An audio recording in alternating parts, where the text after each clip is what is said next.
சென்னையின் பல்வேறு முக்கிய சாலைகளில் பைக் சாகசத்தில் ஈடுபட்ட கும்பல் கையில் கத்தியுடன் சாலையில் தீப்பொறி பறக்க வீடியோ எடுத்து ரீல்ஸ் பதிவிட்டுள்ளனர். இன்ஸ்டா ரீல்ஸ் வீடியோ காட்சிகளை வைத்து பைக் ரேஸ் கும்பலை போலீசார் தேடி வருகின்றனர். விவரங்களுடன் செய்தியாளர் கதிரவன் இணைப்பில் இருக்கிறார். வணக்கம் கதிரவன், விவரங்களை பகிரலாம்.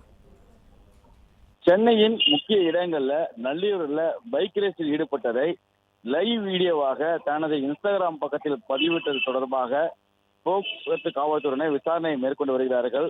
குறிப்பா அந்த வீடியோவில் மாதாவரம் பகுதி, சூளைமேடு, கோடம்பாக்கம் உள்ள பல இடங்கள்ல 10க்கும் மேற்பட்ட பைக்குகள்ல இளைஞர்கள் பைக் சாகசத்தில் ஈடுபட்டிருக்கிறார்கள்.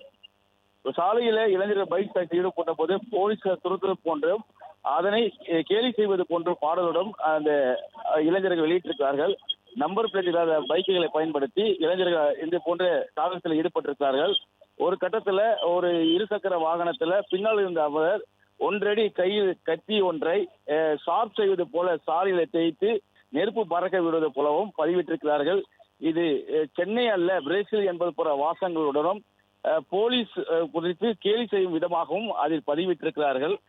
இந்த காட்சிகளை கைப்பற்றி தற்போது போக்குவரத்து போலீசார் விசாரணைகளை மேற்கொண்டு வருகிறார்கள். கோயம்பேட்டிற்குரிய தனியார் கல்லூரியை சேர்ந்த மாணவர்கள் என்பது தெரிய வந்திருக்கிறது. அது தொடர்பாகவும் விசாரணைகளை மேற்கொண்டு வருகிறார்கள். இதுபோன்று சாகசத்தில் ஈடுபடக்கூடிய நபர்கள் மீது கடுமையான நடவடிக்கைகள் எடுக்கப்பட வேண்டும் என்று பொதுமக்கள் சார்பாக கோரிக்கை வைக்கப்பட்டிருக்கிறது.